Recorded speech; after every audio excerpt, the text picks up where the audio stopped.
Bonsoir à tous, ravi de vous retrouver dans Late and Smart, le talk du soir de Bismart consacré à l'actualité économique du jour. Au sommaire de cette émission, la folle semaine des levées de fonds. Après Alan et Blablacar, la plateforme d'auto-école en ligne Ornicar lève elle aussi 100 millions d'euros. French Tech 1, crise 0, débrief du match dans l'émission. Et puis un chiffre, 644, c'est le nombre de types de composants importés tous les ans en France. Preuve d'un appareil productif français vulnérable. La relocalisation est-elle la réponse à notre dépendance vis-à-vis de l'extérieur? Nous poserons la question à nos invités. Enfin, le chemin sera long pour rebooster l'investissement des entreprises. C'est ce que nous apprend la dernière étude du cabinet Euler Hermès, alors qu'il avait su se maintenir en 2020. La dette qui pèse aujourd'hui sur les entreprises françaises risque de mettre en péril sa résistance. Pour nous aider à décrypter ces actualités ce soir, Hélène Botchon, économiste chez BNP Paribas, nous accompagne. Bonsoir. Bonsoir. Merci Hélène d'être avec nous. Et Charles Huette, cofondateur de la Carte Française. Bonsoir. Bonsoir. Merci à tous les deux d'être là. On commence comme chaque soir cette émission avec l'apéritif.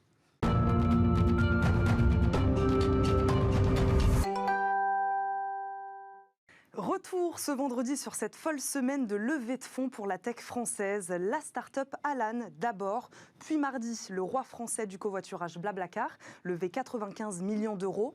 Hier, une autre pépite tricolore, Ornicar, est entrée dans la danse. La start-up qui réinvente l'apprentissage de la conduite a récolté 100 millions d'euros.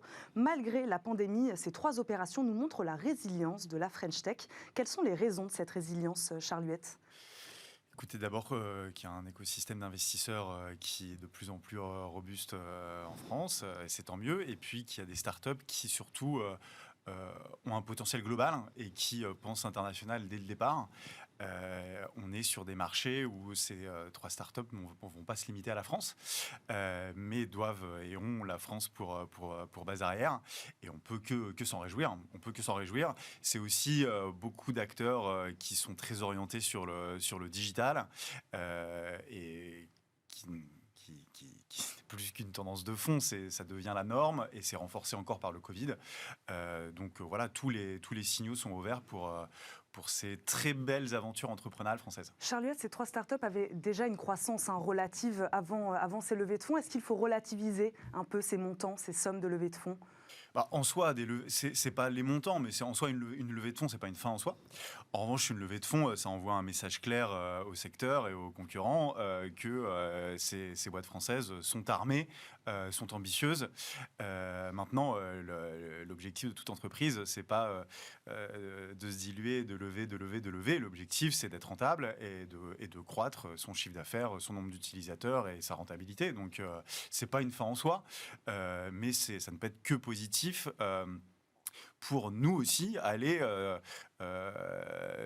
jouer dans la cour aux États-Unis, chez les voisins européens et ailleurs dans le monde, avoir des acteurs internationaux nouveaux, parce que c'est ce qui manque aussi dans le capitalisme français, d'avoir des nouveaux, des jeunes gros acteurs. Hélène Botchon, la crise peut finalement être terre d'opportunités pour certaines entreprises.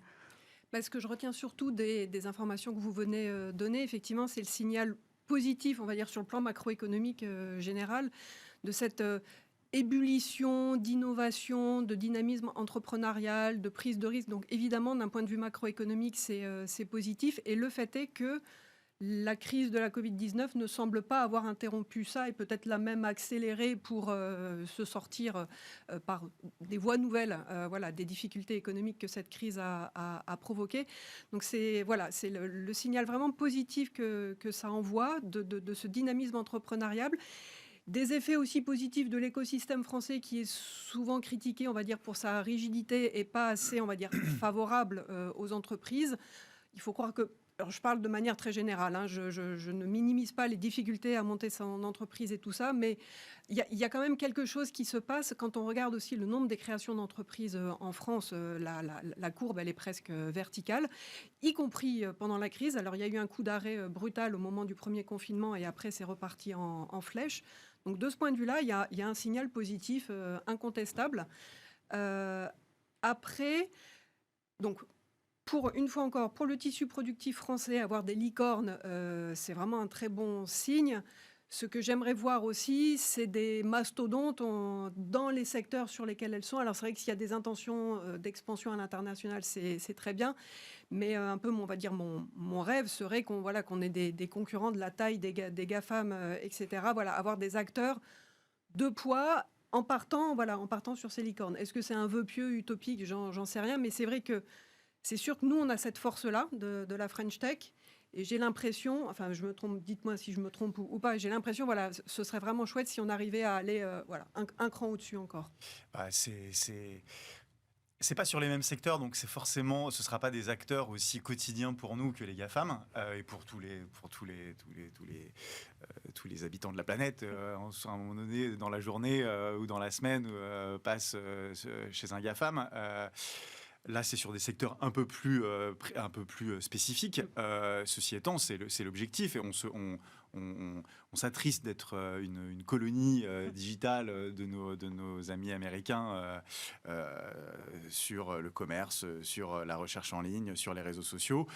Si demain, dans l'assurance, dans les nouvelles mobilités, on peut avoir des acteurs qui sont leaders aussi aux États-Unis depuis la France, c'est tant mieux. Et ils ont commencé, à un moment donné, ce n'est qu'une étape.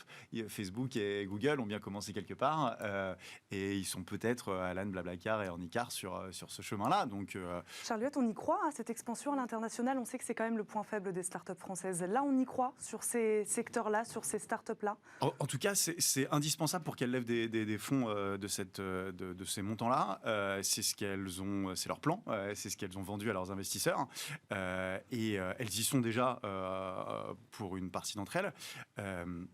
Et c'est la condition en fait sine qua non pour une licorne, c'est de ne pas se limiter au marché franco-français, c'est de partir à l'international. Et puis c'est comme ça que c'est bénéfique aussi pour l'économie française.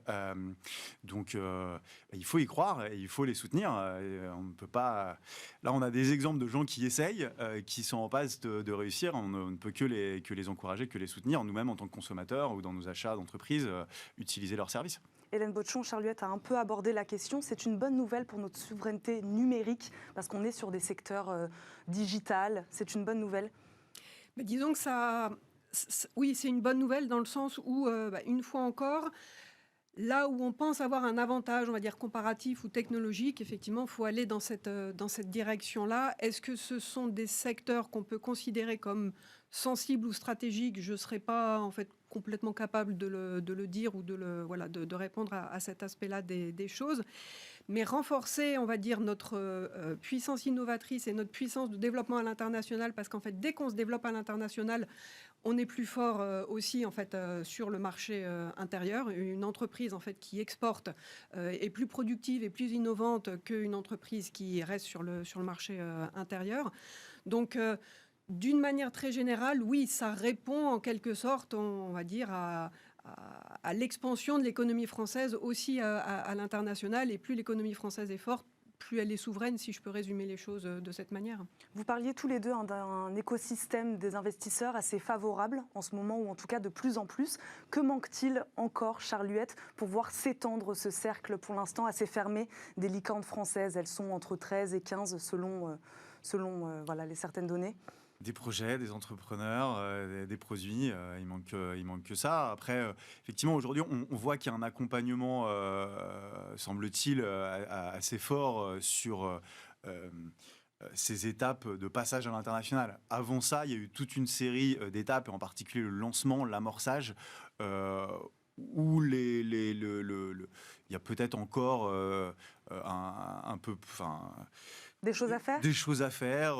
C'est sur le lancement qu'il y a des choses à faire. Selon vous, Hélène Botchon disait tout à l'heure qu'il y avait beaucoup de création d'entreprises. Il y en a beaucoup de création. Et après, quand on a créé, au bout de 2 ans, il faut passer à l'échelle, devenir national, devenir ambitieux, améliorer son produit. Nous, on ne va pas tarder à lever des fonds à cette fin-là aussi. Et non, il y a de l'accompagnement. On peut toujours en avoir plus. De fait, il y a encore 10 ans, 10 fois moins de business angels que nos amis britanniques. C'est le gap, l'écart se réduit. Mais si on a, enfin, plus on a une fiscalité du capital attractive et des véhicules qui invitent à l'investissement dans les startups, dans les PME, dans l'industrie. C'est à ma préférence, dans la production locale, mieux c'est, et plus on aura de cet écosystème d'investissement qui se mettra au service de ces entrepreneurs. Hélène Botchon, un mot là-dessus, sur cet accompagnement des jeunes entreprises françaises. À quel niveau ça coince peut-être, si vous avez un avis sur la question? Le fait est que je rajouterais, effectivement, on est sur une bonne tendance en termes de dynamique. Il y a de plus en plus on va dire, de facilités de financement et d'investisseurs qui sont intéressés. Il me semble que ce qui manque, donc on a beaucoup de créations, après il faut les faire grossir et il faut qu'elles durent, ces entreprises, dans le temps. Et c'est l'étape grossir qui, je crois, pêche encore. Pourquoi? Alors, il y a des raisons financières. Enfin, il faudrait que les apports en capitaux, en argent frais soient plus importants encore. Et peut-être que les facilités d'embauche soient encore accrues, parce que qui dit grossir pour une entreprise, c'est embaucher des personnes, et donc faire en sorte que la décision d'embauche soit la plus facile possible, à la fois quand l'entreprise est en train de grossir et quand l'entreprise rencontre des difficultés, pour qu'il n'y ait aucune hésitation à embaucher. Donc des aspects financiers, des aspects administratifs aussi, évidemment, parce que je pense que quand une entreprise grossit, ah oui, ça me fait penser aux histoires de seuil. Plus une entreprise grossit, donc plus elle a des personnes, des effectifs importants.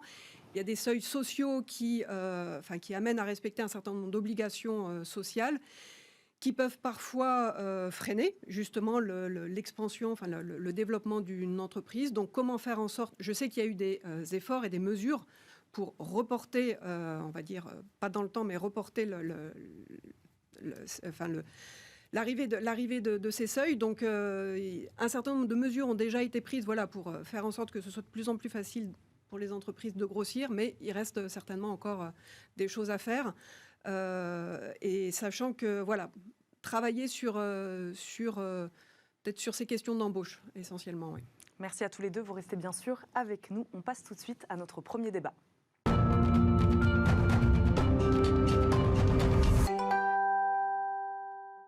La pénurie de masques au printemps 2020 ou de puces électroniques plus récemment a montré la dépendance de la France au commerce international. Alors comment sécuriser nos approvisionnements? C'est la question que nous nous posons ce soir. Dans sa dernière étude, le Conseil d'analyse économique identifie 644 types de composants importés qui rendent l'appareil productif français vulnérable.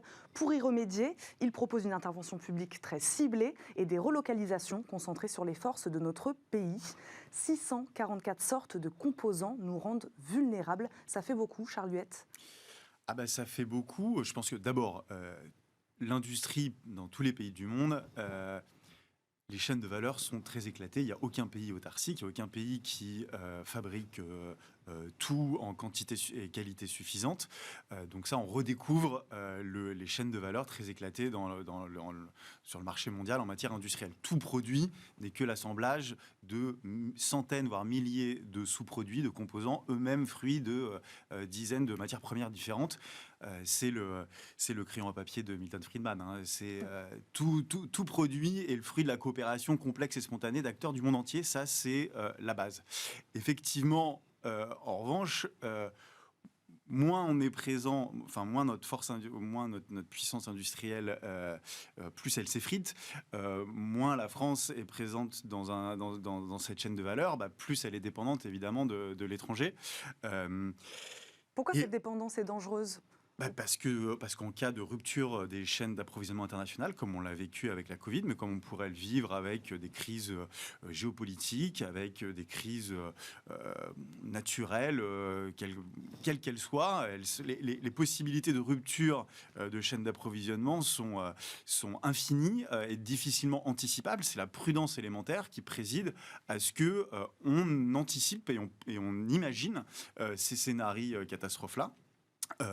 pour voir de quoi on manquerait et sur quels aspects ce sera le plus critique. Donc, le premier aspect, c'est le sujet alimentaire. Il y a des vraies études maintenant qui commencent à relier le sujet sécurité le sujet de souveraineté alimentaire. Il y a beaucoup de collectivités locales qui tâchent de cartographier leur approvisionnement alimentaire de proximité en cas on ne sait pas, de troubles X ou Y. Après, ça montre surtout que la France, plus que tous ses voisins de l'OCDE, s'est désindustrialisée massivement depuis le tournant des années 2000, que nous sommes désormais plus désindustrialisés que la Grande-Bretagne, que l'Italie ou la Suisse emploient 4 fois plus d'emplois industriels que la France. C'est la preuve que nous avons le contexte réglementaire et fiscal français et un certain nombre de décisions ont désindustrialisé le pays, nous mettant dans la main de nos fournisseurs. Effectivement, c'est problématique à plein de titres, et en particulier en matière d'autonomie, de souveraineté, de résilience, dans des cas de rupture de chaîne d'approvisionnement. Hélène Bauchon, pourquoi ce changement de paradigme, selon vous? Pourquoi cette inquiétude aujourd'hui, plus que jamais, sur notre dépendance vis-à-vis de la Chine, mais vis-à-vis d'autres pays sur des composants? Je crois que la crise de la Covid a montré un certain nombre de fragilités, de dépendance. L'étude du CAE est intéressante, est vraiment très intéressante à plein d'égards. Elle fait suite et elle est comparable à un travail de la Direction générale du Trésor. Et en fait, j'ai en tête cette étude-là pour rebondir sur ce que vous venez de dire sur la désindustrialisation de l'économie française, qui est effectivement forte et plus avancée que ses partenaires européens. Mais l'étude de la DG Trésor est intéressante dans la mesure où ils disent que la France n'apparaît pas plus vulnérable que ses voisins européens, et notamment l'Allemagne, l'Italie et l'Espagne pour nos partenaires proches. Ça n'empêche pas qu'il y a eu des industrialisations, mais cette histoire de vulnérabilité sur un certain nombre de produits bien particuliers, bien identifiés, est peut-être un point à traiter différent de la problématique plus générale de la désindustrialisation. Et l'autre point intéressant, quand on compare les deux études, c'est qu'elles arrivent à un chiffre identique de produits jugés vulnérables. Donc l'étude du CAE, ils ont identifié le chiffre global, c'est 644 produits vulnérables, dont 122 à vulnérabilité renforcée. Et l'étude du Trésor, le chiffre est quasi identique, c'est 121 produits importés jugés concentrés. Alors les critères sont peut-être légèrement différents, les deux chiffres ne sont pas parfaitement comparables. Surtout que ensuite l'étude du Trésor va un cran plus loin. Sur ces 121 produits jugés concentrés, ils en identifient 12 vraiment hyper vulnérables et stratégiques. Donc, qu'est-ce qu'on compare? 121, 122, 12, 122, bref. Ceci dit, pour éclairer nos téléspectateurs, l'échantillon des deux études est différent. Celui du Trésor est un peu plus réduit que celui du CAE. Donc, ils ont un maillage beaucoup plus fin au CAE, et donc ils arrivent à 122 produits entrant à vulnérabilité renforcée. Un autre élément peut-être aussi à avoir en tête pour juger est-ce que c'est important? Vous citiez le chiffre de 644 produits jugés vulnérables. Est-ce que c'est beaucoup? C'est vrai qu'on ne se rend pas compte. C'est 4% des importations, c'est le chiffre qui est indiqué dans l'étude. Et je suis partagée, c'est à la fois peu, 4% des importations totales françaises, c'est peu, et en même temps, ça peut être suffisant pour complètement gripper un processus de production. Et on en a l'illustration aujourd'hui avec les puces électroniques et le secteur automobile. Et sachant que dans ces produits, vous avez des produits quand même de nature très, très différente.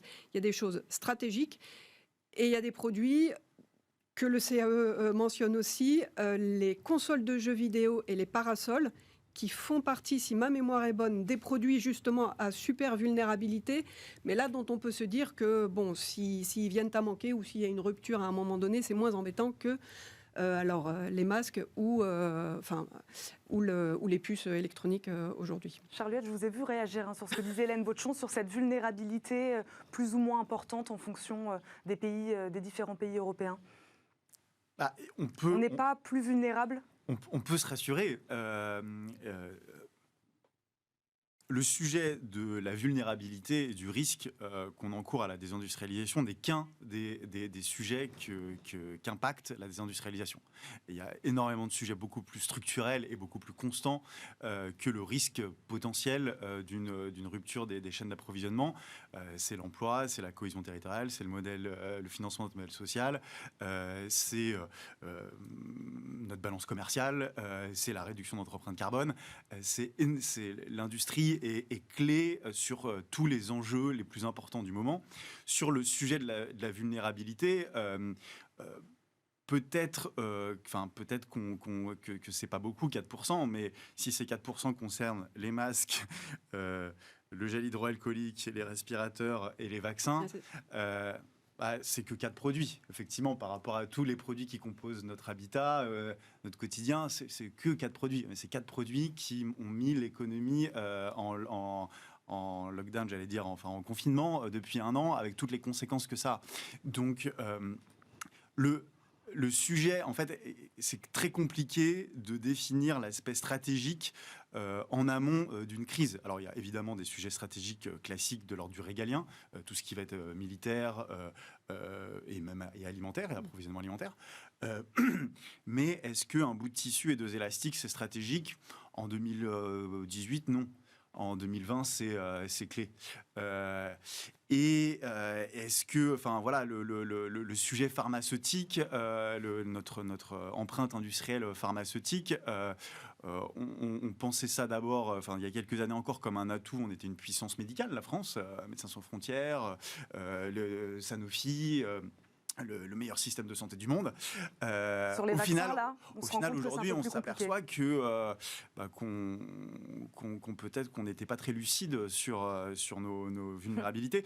Donc, l'aspect stratégique, c'est toujours compliqué à évaluer. C'est, à mon avis, en tout cas, se désindustrialiser ne peut qu'augmenter le risque.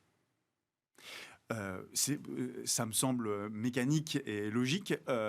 Après, derrière, on peut le diluer, ce risque, en diversifiant nos sources d'approvisionnement. Effectivement, si c'est intégralement la Chine qui détient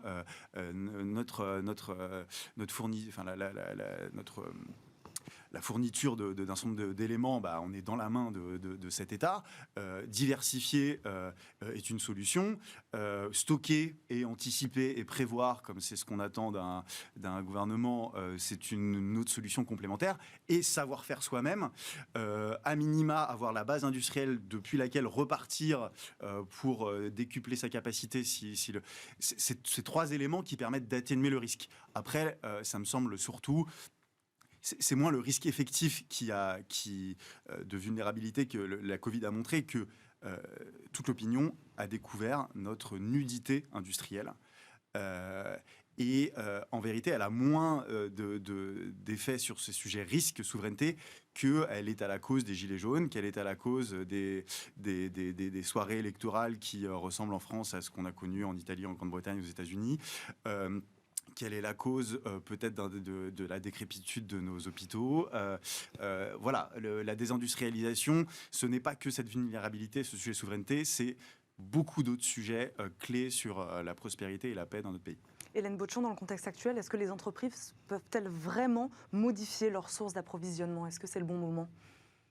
Ça paraît, disons que si on tire certaines des leçons de la crise de la Covid-19 par rapport à cette question, voilà, de l'indépendance, dépendance, souveraineté, résilience, au choc, oui, ça paraît être un bon moment. Une autre, des limites que cette crise a montré, c'est la limite des flux tendus, me semble-t-il, de la gestion en flux tendus, à la fois dans la crise et dans la reprise que certains pays sont déjà en train de connaître et qui est fulgurante sur certains produits. Et ça vient buter sur des contraintes de production où il n'y a pas les stocks suffisants. Je vous avoue que ça m'interpelle. Ça m'interpelle.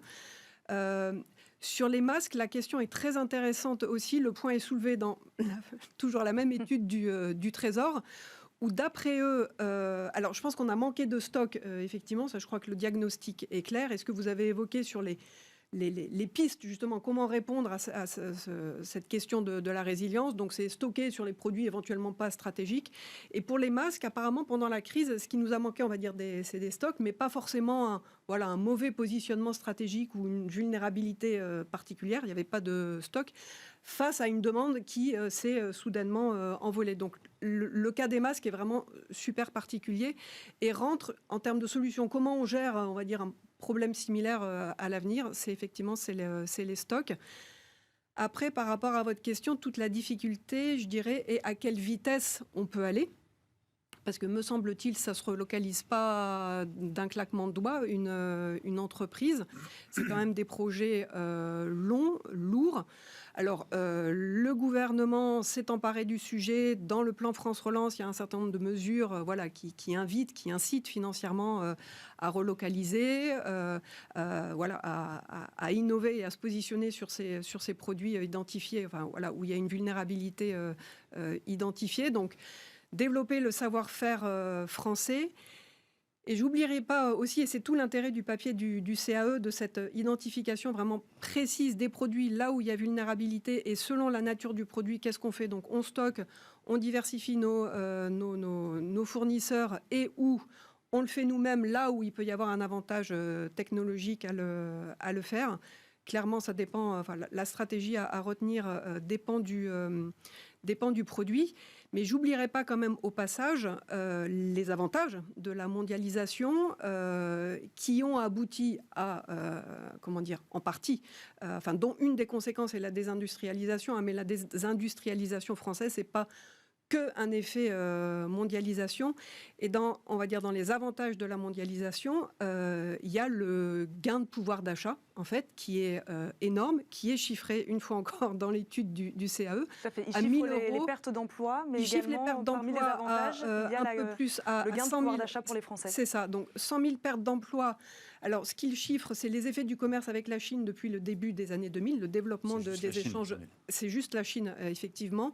Donc, le chiffrage sur les pertes d'emploi n'est pas énorme. 100 000 emplois en moins du fait du développement des échanges commerciaux avec la Chine depuis le début des années 2000.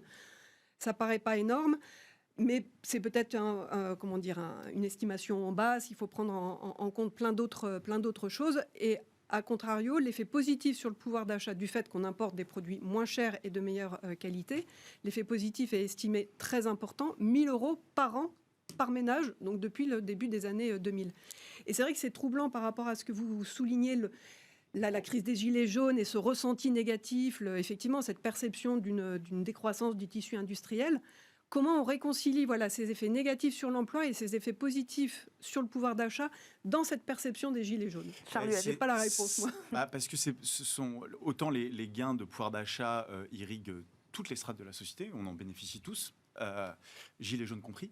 En revanche, pour caricaturer, il n'y a que eux qui pâtissent des coûts emploi. C'est-à-dire que ce n'est pas nos emplois tertiaires des métropoles qui ont pâti de la concurrence chinoise ou polonaise ou turque. C'est effectivement... Ce sont les territoires. Ce sont les emplois industriels de Vierzon, Saint-Lô et Montluçon. Donc, c'est la courbe en éléphant de Milan Branco. Bref, je vais écorcher son nom d'origine des Balkans, mais qui montre bien qu'effectivement la mondialisation a permis de sortir de l'extrême pauvreté des millions de personnes en Chine, en Inde, dans les pays en développement, évidemment. Les seuls perdants, ou en tout cas ceux qui ont bénéficié très marginalement, uniquement parce que H&M leur a proposé des t-shirts à 2 € et donc fait quelques euros de gain de pouvoir d'achat. C'est la classe moyenne occidentale. Et c'est cette classe moyenne occidentale qui se manifeste politiquement depuis quelques années partout dans l'Occident, où on voit une concentration du dynamisme de l'emploi sur le tertiaire, sur les métropoles, et par compensation, et on va dire des emplois protégés de la concurrence internationale qui se portent bien, mais qui ne peuvent pas perdurer sans ancrage dans un bassin d'emploi des emplois exposés à la concurrence internationale d'emplois productifs qui vont faire de l'export. Faut rappeler que les 3 quarts de l'export, c'est de l'industrie, et en soi même tout ce qui est exportable ou délocalisable devrait être qualifié d'industrie, jeux vidéo compris. même si ce n'est pas stratégique, Ubisoft, ça fait de l'export. Les 3/4 de la R&D, c'est l'industrie. L'essentiel des gains de productivité, c'est l'industrie. Et puis les 100 000 emplois perdus face à la Chine, c'est des emplois directs. Chaque emploi industriel génère 3 à 5 emplois indirects connexes immédiats dans son bassin d'emploi, avec aussi des effets statistiques. Le comptable, il est externalisé, l'avocat, il est externalisé, le nettoyage aussi. Ceci étant, tout le bourg, à la Chapelle-Saint-Mesmin, là où Duralex est fabriqué, ils emploient 300 personnes. Si elles ferment, parce qu'on préfère acheter des petits verres Ikea made in China, c'est tout un canton, en fait, dont tout l'écosystème dépend de la survie de quelques usines. Et en plus, c'est des bassins d'emploi avec des personnes qui sont moins mobiles, qui, traverser la rue ne suffira pas à trouver un emploi, ce qui est en revanche le cas à Paris, qui sont sédentaires, qui sont moins qualifiés. Et l'industrie, c'est aussi ce sujet-là de cohésion territoriale et de solidarité, de cohésion sociale. Il faut que les consommateurs gagnants de la mondialisation des métropoles tertiaires que nous sommes pensent au moment de leur consommation à soutenir les producteurs industriels, artisanaux, agricoles de notre arrière-pays. Parce que notre cohésion territoriale en dépend et que la mondialisation a plein de gains, mais a des coûts qui sont très ciblés sur cette population-là et à laquelle il faut être attention et sur ces territoires-là. Hélène Bochon, c'est la question que je posais en préambule de cette émission. La relocalisation est-elle la solution pour tout ? Non, pour tout, je ne crois pas.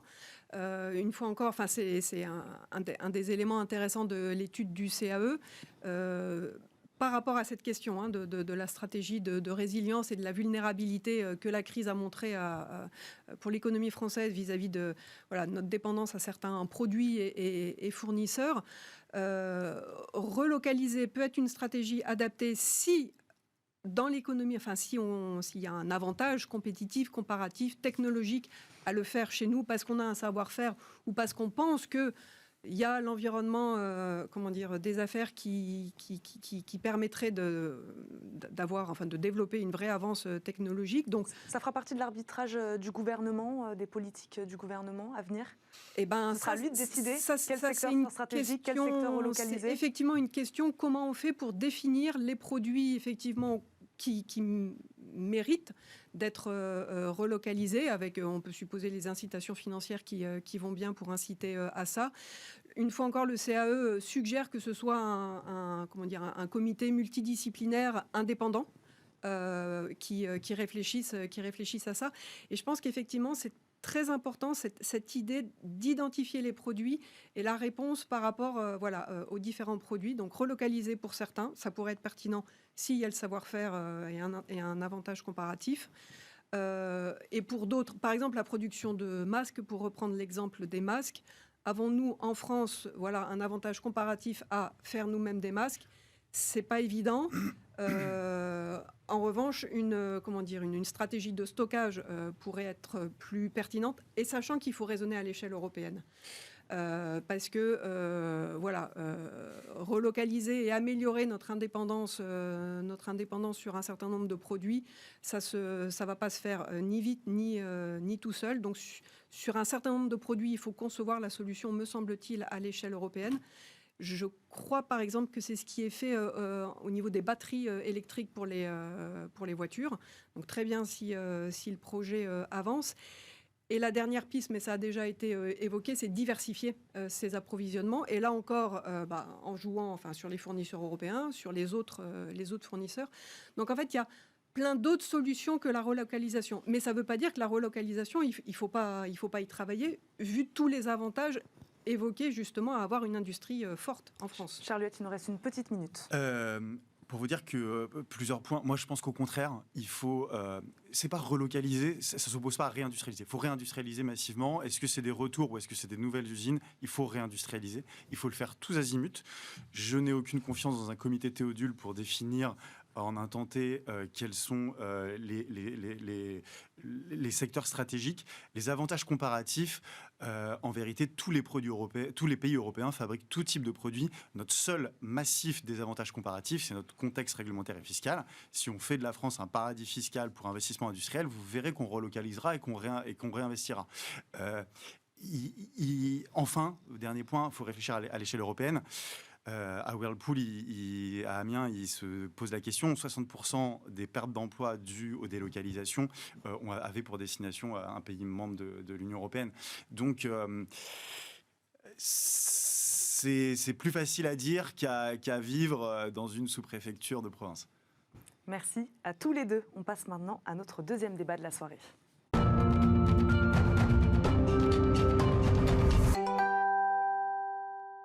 L'investissement des entreprises repartira-t-il de l'avant cette année? Selon la dernière étude de l'heure Hermès, le retrait progressif des mesures sanitaires provoquera bel et bien un boost de l'investissement des entreprises, mais seulement à court terme. Il faudra environ 4 ans pour que l'investissement des entreprises retrouve ses dynamiques de croissance d'avant-crise. Pourquoi déjà faut-il investir, Hélène Bauchon? Pourquoi c'est important? Parce que c'est bon pour la croissance. En fait, vous avez un mécanisme. Alors, je vais employer des termes d'économiste, mais le lien entre croissance et investissement, on parle de multiplicateur et d'accélérateur. Quand vous avez de l'investissement, ça fait de la croissance, et quand vous avez de la croissance, ça vient accélérer l'investissement, et donc tout ça s'auto-alimente et est plutôt favorable. Et au-delà du fait que c'est générateur de croissance, c'est générateur d'emploi, de salaire, d'innovation, de productivité. On est vraiment dans une logique économique positive. On peut faire de l'investissement de capacité, donc construire des usines, ou de l'investissement de productivité. Dans une même usine, on fait vite, on fait mieux. Donc c'est vraiment un élément important de la dynamique économique d'un pays. Et c'est vrai que la situation actuelle est vraiment très intéressante. En 2020... il a plutôt bien résisté. Exactement. Il a tout à fait plutôt bien résisté. Alors, dans le sens où il n'a pas baissé sensiblement plus que le PIB. Donc, on est dans le négatif. On est très dans le négatif, mais pas beaucoup plus. Il n'y a pas eu de surajustement de l'investissement par rapport à l'évolution du PIB, contrairement à ce qu'on observe habituellement dans des phases récessives. Pourquoi il y a eu cette relative résistance? La typicité quand même de la crise, le fait qu'elle s'est accompagnée d'un besoin en urgence d'investir pour certaines entreprises dans des technologies de l'information et de la communication. Sur la digitalisation notamment. Pour favoriser le télétravail de tous ceux d'entre nous qui ont été mis en télétravail. Et le fait très particulier qu'on n'a pas eu, on va dire, d'effets accélérateurs, amplificateurs, de contraintes financières qui seraient venues accentuer le problème. Les conditions de financement de l'investissement, en gros les taux d'intérêt et les marchés financiers sont restés, on va dire, bien orientés, favorables, tout ce que vous voulez. Donc il n'y a pas eu cet accélérateur financier qu'on avait pu voir lors des récessions précédentes. Donc en 2020, l'investissement s'est relativement bien tenu.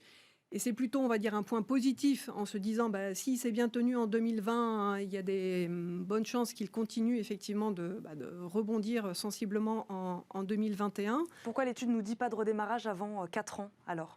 Alors, ce que l'étude dit par rapport à cet horizon de 4 ans, c'est l'horizon auquel il pense que l'investissement va revenir sur sa trajectoire d'avant-crise.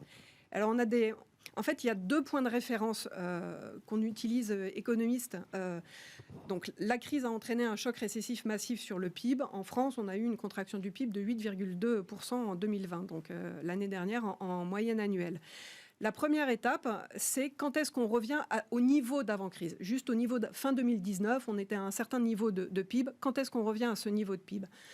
Selon les prévisions, le PIB et l'investissement des entreprises aussi, on retrouverait ce niveau d'avant-crise au début de l'année 2022. Donc dans pas si longtemps que ça. On peut toujours considérer que c'est trop loin, mais vu l'ampleur du choc, c'est finalement pas si lointain que ça.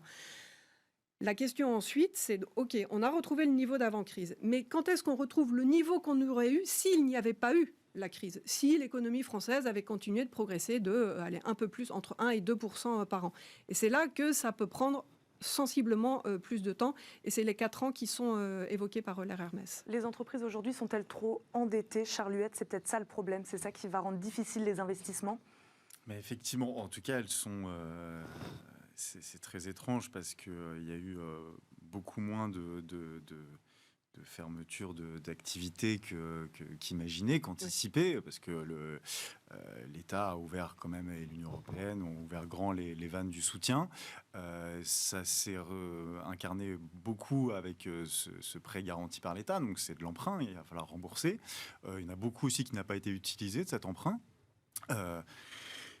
Moi, je ne suis pas économiste pour le coup, je ne m'avancerai pas sur des prévisions. Ce qui est certain, c'est que c'est l'activité et les clients qui guideront l'investissement et un peu de visibilité dans l'avenir. Donc il faut pour ça des projets. Je crois que les entreprises en manquent pas, ne serait-ce que sur le sujet productivité. Dans les secteurs industriels qu'on regarde un peu plus précisément à la carte française, en matière d'automatisation des usines, d'usines du futur, enfin d'amélioration des gains de productivité, il y a un retard là aussi français à combler. Donc il y a de quoi faire des investissements, la digitalisation de manière générale, la robotisation de nos usines. Il faut des clients, il faut du chiffre d'affaires, il faut de la marge, il faut de quoi aussi pouvoir en partie autofinancer et en tout cas avoir une perspective de croissance. Donc la consommation, la demande comme relance potentielle de l'investissement. C'est là où on a une fois de plus tous un rôle à jouer. C'est que si on veut que nos entreprises réinvestissent, modernisent nos usines, pour commencer ne les ferment pas, voire les agrandissent, on a tous, on peut financer de l'investissement. On va 35 fois au supermarché par an. On a 35 plans de relance individuels à injecter dans l'économie et à choisir si on l'injecte à financer des usines, une fois de plus, en Europe de l'Est, au Maghreb ou en Asie du Sud-Est, ou si on les investit dans les Landes, dans le Rhône-Alpes et en Picardie. Voilà, pour ce que je vois de notre prisme, voilà, il faut une traction de clients et il faut des projets à financer. Et on a sur cet aspect-là des arbitrages, maintenant qu'on a compris notre désindustrialisation, nous consommateurs, à faire de manière un peu plus fine, un peu plus attentive qu'avant crise. Hélène Botchon, Charles Huët le disait, il va y avoir des faillites, sûrement en 2021. Il y en a eu moins en 2020 qu'en 2019, très bizarrement, c'est les chiffres, c'est le paradoxe. Oui. En 2021, on en attend, on ne sait pas combien, mais en tout cas potentiellement beaucoup. Ça aussi, ça peut avoir un impact forcément sur l'investissement des entreprises, ce taux de faillite. Ouais. Disons qu'on a un certain nombre de vents porteurs donc qui sont favorables à une reprise assez importante de l'investissement, et en face, vous avez donc des vents contraires.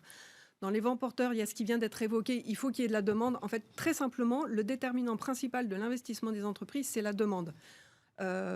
Presque plus que la situation financière de l'entreprise. Donc, comme on anticipe quand même un redémarrage de la demande, on va dire assez mécaniquement, ça devrait soutenir l'investissement. Donc ça, c'est les vents favorables. Donc ça, c'est les vents favorables. Il n'est pas tout seul. Vous ajoutez à ça toujours des conditions monétaires, enfin des conditions de financement, crédit bancaire, marché financier, on va dire, qui sont bien orientés, favorables, qui sont donc a priori, qui ne seront pas un frein à cette dynamique attendue de l'investissement. Des effets positifs attendus qu'on peut attendre, alors du plan France Relance en France, mais de tous les plans de relance budgétaire de par le monde, aux États-Unis en particulier. Dans ces effets positifs attendus des plans de relance budgétaire, alors en France, vous avez notamment l'effet positif de la baisse des impôts de production, de la trajectoire de baisse de l'impôt de société. Et on peut imaginer aussi, après il y a plein de questions de quand est-ce que ça mord sur l'activité, est-ce que ça joue à court terme, à plus long terme, mais bon, dans l'idée générale, ça devrait avoir un effet positif. Et vous avez aussi dans le plan France Relance l'idée que aussi le soutien à l'investissement public, et notamment à la rénovation énergétique, pourrait aussi avoir un effet d'entraînement positif sur l'investissement privé. Donc il y a, on va dire, plein d'effets positifs possible à attendre de ces mesures de soutien, enfin de relance budgétaire. Il y a effectivement ce qui vient d'être évoqué, il y a des besoins importants en France de modernisation du stock de capital français. La robotisation a été évoquée, c'est clair que là on a des marges de progrès très importantes et relever les défis numériques. Écologique, parce que l'investissement vert, ça me paraît être un potentiel quand même conséquent, et a priori, il n'y a pas trop de contraintes de financement, et le défi démographique. Donc voilà tous mes vents porteurs. Et dans les vents contraires, il y a celui que vous avez évoqué, l'endettement, le niveau d'endettement. Alors des entreprises françaises qui effectivement sont dans une situation particulière, elles sont plus endettées que leurs voisins que leurs européens. voisins européens. Pourquoi, Tout à Hélène fait. Botchon? La situation de départ, déjà, elles étaient plus endettées. En fait, ça répondait à une dynamique d'investissement qui était déjà plus positive en France avant la crise. Et effectivement, des marges des entreprises françaises un peu moins fournies que, par exemple, les marges des entreprises allemandes. Donc, si vous avez un petit peu moins de, on va dire, un peu moins de marge et des facilités à vous endetter parce que les taux d'intérêt sont bas et des projets d'investissement, eh bien, ça fait une dynamique d'investissement portée par l'endettement en France. Cet endettement, il est surtout quand même concentré dans les plus grosses entreprises. Mais le fait est que on avait un point de départ déjà avec un niveau d'endettement, enfin un ratio d'endettement des entreprises françaises assez élevé. Et vous rajoutez à ça l'effet de la crise, donc à lui tout seul, les mesures qui ont été prises, notamment les prêts garantis par l'État, sortir par la crise. On sort de la crise avec plus d'endettement. Et ça, c'est la grande inconnue, à quel point ce surcroît d'endettement va s'avérer une contrainte, forte ou pas, sur l'investissement, et à quel point la question des défaillances et des faillites, va y avoir une augmentation du nombre de défaillances par effet de rattrapage pour effectivement celles qui n'ont pas eu lieu, qui ont été empêchées en 2020. C'est l'ampleur du mouvement qui, pour moi, vraiment est très incertaine. Il est possible que la vague soit importante. Il est possible aussi qu'elle reste relativement limitée à la faveur des mesures de soutien dont on sait qu'elles ne seront retirées que progressivement. Donc réussir à trouver le dosage parfait, justement pour les retirer quand il sera possible de les retirer. Et ça voudrait dire qu'a priori, les entreprises ont réouvert et l'argent réentre dans les caisses des entreprises.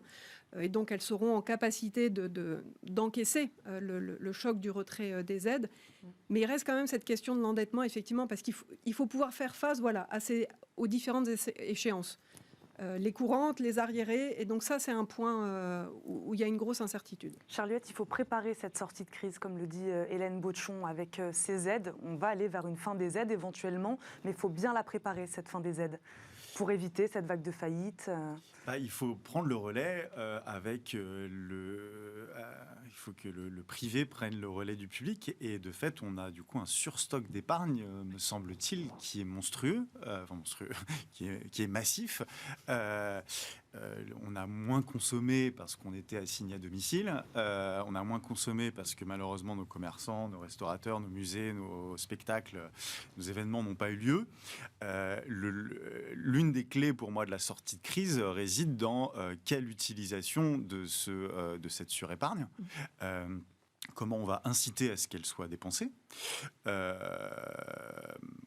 Il ne faut pas absolument qu'elle soit dépensée. Je veux dire, avoir de l'épargne, il y a des foyers qui ont aussi reconstitué un stock d'épargne de sécurité, et c'est tant mieux.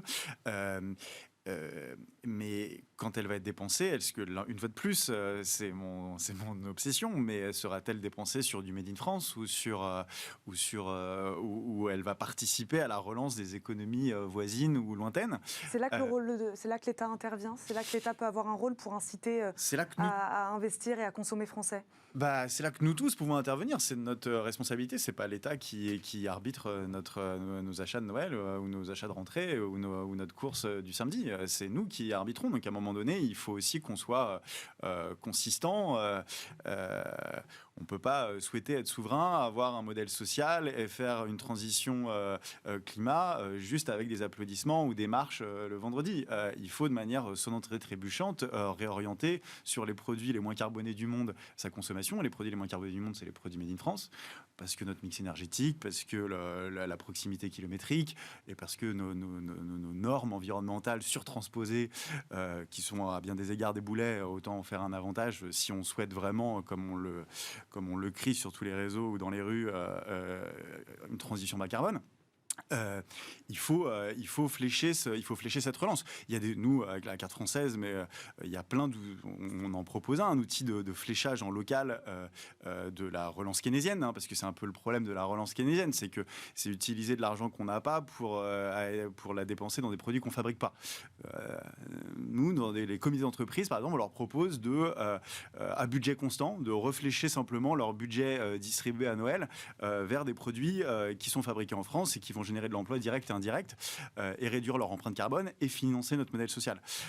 Donc le sujet du fléchage, de l'utilisation de la surépargne constituée pendant la crise, pour moi, sera clé. Et le sujet de la cohérence dans les dépenses publiques comme privées, comme parapublic, enfin entre les deux, on va dire, sur l'outil industriel, voilà, seront clés. À un moment donné, il faut qu'on soutienne ce qu'on veut voir à l'avenir exister quand on aura de nouveau besoin d'eux pour produire. Hélène Beauchamp, pour rester sur cette utilisation d'épargne ou cette consommation des Français, les Français, ils ont consommé après chaque sortie de confinement. Ils ont montré qu'ils n'avaient pas peur de consommer. Donc c'est plutôt un signal encourageant. C'est un élément positif, effectivement, quand on réfléchit et qu'on essaye de faire les scénarios de sortie de crise. On bénéficie de quelques expériences positives où à chaque sortie de confinement, il y a eu un rebond assez important de la consommation des ménages en biens. Parce que pour cet indicateur-là, on dispose d'une information en mensuel. Donc, on voit très bien que ça a rebondi vigoureusement à chaque sortie de confinement. Et pour revenir quasi à chaque fois au-dessus de ce fameux niveau d'avant-crise que j'évoquais il y a quelques instants, la consommation de services, c'est différent. Parce que la consommation de services, c'est par exemple c'est nos sorties au restaurant, au musée, au cinéma, c'est nos voyages. Et eux, pour le moment, ils restent contraints et fortement dépendants, tributaires de l'évolution de la situation sanitaire. Mais il y a une capacité de rebond sur la consommation de biens. Quand les contraintes sanitaires sont levées, je pense qu'il y aura une capacité de rebond aussi sur la consommation de services, et d'autant plus qu'il y a cette fameuse surépargne. Voilà, il y a une sorte de manne d'argent, parce que les montants estimés sont quand même importants, environ plus 100 milliards l'année dernière, et à la grosse louche, la même chose cette année. Donc c'est important. Ça peut servir à la fois pour soutenir la croissance à très court terme, à plus long terme pour venir financer l'investissement des entreprises, la réindustrialisation. Il y a vraiment quelque chose à faire. Et c'est effectivement déterminant de flécher correctement alors, je dirais pas consommation, mais la réutilisation de cette surépargne. Parce que ça peut ne pas servir que à la consommation. Mais donc, il y a vraiment quelque chose à faire là-dessus. Charlotte, est-ce qu'on peut s'attendre à un effet plan de relance aussi, peut-être ? Pour l'instant, alors là aussi, je ne suis pas économiste, mais de mon point de vue entrepreneurial, j'ai surtout vu on va dire de quoi tenir en termes de trésorerie avec ces prêts garantis et des mesures plutôt structurelles plutôt que de relance conjoncturelle. La baisse des impôts de production en particulier, tout l'activisme de Mme Pannier-Runacher sur les sujets industriels. On est plutôt sur des sujets structurels. Le plan de relance, je pense, est largement dans nos poches, et à nous d'être cohérents, parce qu'il n'y a pas eu d'hélicoptère-monnaie en France. Je ne suis pas sûr, avec 87% d'habillement importé, 90% des fleurs importées, que de l'hélicoptère-monnaie serait pas un peu gâché. Et malheureusement, le rebond de consommation qu'on a vu au sortir des précédents confinements, c'était surtout des files d'attente devant les enseignes de fast fashion. Donc c'est aujourd'hui, moi je suis, c'est peut-être, je sais pas, les primes de Noël, les primes de rentrée habituelles qu'il faudrait cette année flécher de manière un peu plus contraignante. ou en tout cas aspirer à une prise de conscience des consommateurs ou des personnes qui leur font des cadeaux pour flécher en local cette consommation. Parce qu'aujourd'hui, il n'y a pas tellement de plan de relance de la consommation à ma connaissance. Il y a des plans moyen terme sur notre tissu industriel qui sont plutôt positifs, mais une fois de plus, la clé, c'est nous, consommateurs, nous, épargnants, qui l'avons sur nos choix de consommation, nos choix d'investissement. Et ça dépend de nous que d'être cohérents avec nos aspirations écologiques et sociales. Et c'est ce qui fera, selon vous, redémarrer donc la machine investissement des entreprises. Merci à tous les deux pour vos éclairages. On termine cette émission avec l'after. C'est parti. On commence bien sûr par l'événement de la journée, c'est bien sûr l'envol du spationaute Thomas Pesquet vers l'ISS. Lui et 3 astronautes ont quitté la Terre ce vendredi vers la Station spatiale internationale à bord de la capsule Crew Dragon de SpaceX, un départ qui avait été décalé de 24 heures en raison des conditions météorologiques. Thomas Pesquet sera aussi aux commandes de l'ISS à la fin de sa mission, une première historique pour un Français. L'occasion peut-être de vous poser la question des enjeux pour la France de cette conquête spatiale. Est-ce que c'est une bonne nouvelle qu'un Français se retrouve commandant de bord de l'ISS, Charles Huette? Moi, je trouve ça très inspirant. Je trouve que c'est un héros français, moi, qui me fait beaucoup plus rêver et qui charrie beaucoup d'enjeux. Je préfère que mes enfants rêvent devant Thomas Pesquet que devant un footballeur ou un musicien, même si c'est très bien le sport et la musique. Mais avoir un héros qui va faire progresser la science, qui va faire progresser la technique, qui est un ingénieur, qui m'a l'air en plus qui est très sain de ce qu'il dégage, et qui en plus emmène avec lui des produits made in France comme le pâté ENAF, des technologies made in France qui ont déjà utilisé dans l'expédition sur Mars. Moi, il me fait rêver. Et d'ailleurs, il va faire rêver à l'aérospatiale et au progrès technique beaucoup de gens, j'espère, parce que c'est aussi une solution pour les enjeux industriels et climatiques sur notre Terre. Hélène Bocho, il est inspirant ce Thomas Pesquet. Clairement, je partage totalement en fait ce qui vient d'être dit. C'est fascinant, c'est enthousiasmant, c'est gratifiant aussi. C'est vrai effectivement d'avoir un Français dans de telles aventures. Ça fait rêver. Effectivement, c'est un mot qui est très important. Voilà, quand on parle des étoiles, et il y a ce côté aussi scientifique, technologique, pousser les limites, prendre des risques. Donc ça véhicule effectivement plein de choses positives. Pour nous, tout un chacun, enfin si on s'intéresse à ces sujets-là, et pour la France en général. Donc c'est une très belle chose, oui, je trouve. Il nous reste une petite minute. Bercy qui dénonce les dérives du e-commerce. La répression des fraudes a augmenté de 40%. Ses contrôles de sites, notamment contre les profiteurs de la crise. Est-ce qu'on peut parler, en bref mot, Charles Huette, de mission impossible sur la régulation du e-commerce ? Il faut... il faut y aller. Il faut que... À mon avis, il faut peu de règles, mais qu'elles soient fermement appliquées. Et il faut que la police de la consommation soit là. Nous, on le voit sur le sujet du Made in France, où il y a parfois des allégations trompeuses. Rarement sur la mention Made in France, mais l'abus d'usage du drapeau tricolore. Il faut que le consommateur soit respecté, que les tromperies soient sanctionnées, absolument. L'État régalien est là pour ça, et c'est l'intervention minimale qu'on attend de lui en économie aussi. Hélène Bochon, sur Bercy qui s'attaque aux dérives du e-commerce. En fait, ça me fait penser à la question plus générale de la lutte contre l'optimisation fiscale, des tentatives d'harmonisation aussi lancées par l'OCDE sur comment instaurer un taux d'imposition minimum entre les différents pays. Donc là, les États-Unis sont en train de reprogresser sur le sujet. En fait, donc ça me fait plutôt penser à ce sujet plus général de comment adapter les systèmes fiscaux aujourd'hui à l'économie d'aujourd'hui, à l'e-commerce, au digital, aux fraudes. Donc il y a un énorme travail qui est en cours, qui progresse lentement et qui est peut-être en voie d'accélérer. Merci beaucoup à tous les deux d'être venus ce soir. Hélène Bochon, je le rappelle, vous êtes économiste chez BNP Paribas, et Charles Huette, cofondateur de la Carte française. Merci encore. Lundi, vous retrouverez Guillaume Dubois à la présentation de ce rendez-vous, bien sûr. Ravi de vous avoir accompagné toute cette semaine. Très bonne soirée sur Bismart et très bon week-end.